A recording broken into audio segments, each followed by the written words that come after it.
Je, unaijua pepo iko sehemu gani na kuna nini ndani yake, au hujawahi kusikia hata mara moja? Maswali ambayo hakuna anayeweza kuyajibu isipokuwa watu kidogo. Swali la kwanza, pepo iko wapi? Jawabu yake, pepo iko mbinguni na sakafu ya pepo ni arshi. Swali la pili, iko wapi Jahannam? Jawabu, Jahannam iko katika ardhi ya 7 kwenye sehemu ambayo jina lake ni Sajin. Na si kweli kwamba Jahannam iko pembeni ya pepo kama wanavyodai baadhi ya watu. Ardhi tunayoishi sisi ni ya kwanza, lakini kuna ardhi nyingine 6 zisizokuwa hii.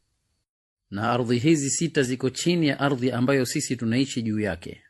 Swali la pili, ni nini Sidratul Muntaha? Jawabu yake, ni mti mkubwa ambao asili yake ni mbingu ya 6 na umevutika mpaka mbingu ya 7. Majani yake ni kama masikio ya tembo na matunda yake ni kama kigudulia kikubwa. Hapa ndipo sehemu ambapo Mtume sallallahu alaihi wasallam alimuona Jibril mara nyingine akiwa katika sura yake ya uhakika, baada ya kumuona kabla ya Sidratul Muntaha Maka katika sehemu inaitwa Ajiyad. Swali la 4, Hurul Ain ni nani? Jawabu yake, ni wake watakaolewa na waumini peponi, si aina ya watu wala majini wala malaika. Lau kama mmoja atatoka aje duniani, basi ataangaza mashariki na magharibi ya dunia. Swali la 5, ni nani hawa alwildanul mukhalladun? Jawabu yake, hawa ni watumishi wa watu wa peponi, si katika aina ya watu wala majini wala malaika. Na mtu wa daraja ya chini kabisa ya peponi ana watumishi wildan mukhalladun 10,000. Swali la 6, ni nini al-a'raf? Jawabu yake, ni ukuta mpana kabisa katika kuta za peponi. Watakaa kwenye ukuta huo juu Waislamu ambao madhambi yao na mema yao yamekuwa sawa sawa. Watakaa kitambo katika ukuta huo, kisha baada ya hapo wataingia peponi. Swali la 7, ni upi muda wa siku ya kiyama? Jawabu ni miaka 50,000. Amesema Ibn Abbas radhiyallahu anhuma, siku ya kiyama ina visimamo 50. Kila kisimamo kimoja katika visimamo hivyo kina miaka 1000.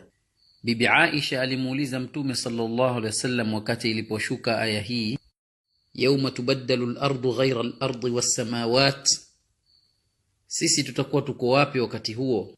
Akajibu Mtume sallallahu alaihi wasallam, tutakuwa katika sirat. Wakati wa kupita kwenye sirat hakutakuwa isipokuwa na maeneo matatu tu, Jahannam na pepo na sirat.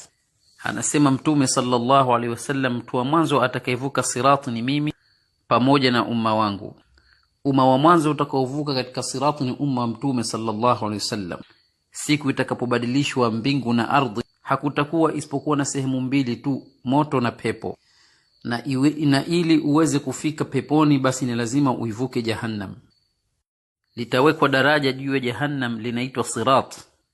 Utakapopita na ukalimaliza lote, utakuta mlango wa pepo uko mbele yako, na Mtume sallallahu alaihi wasallam utamkuta amesimama anawapokea watu wa peponi. Sifa za sirat: kwanza, ni nyembamba kuliko nywele; 2, ni kali kuliko upanga; 3, inagiza totoro na chini yake kuna Jahannam.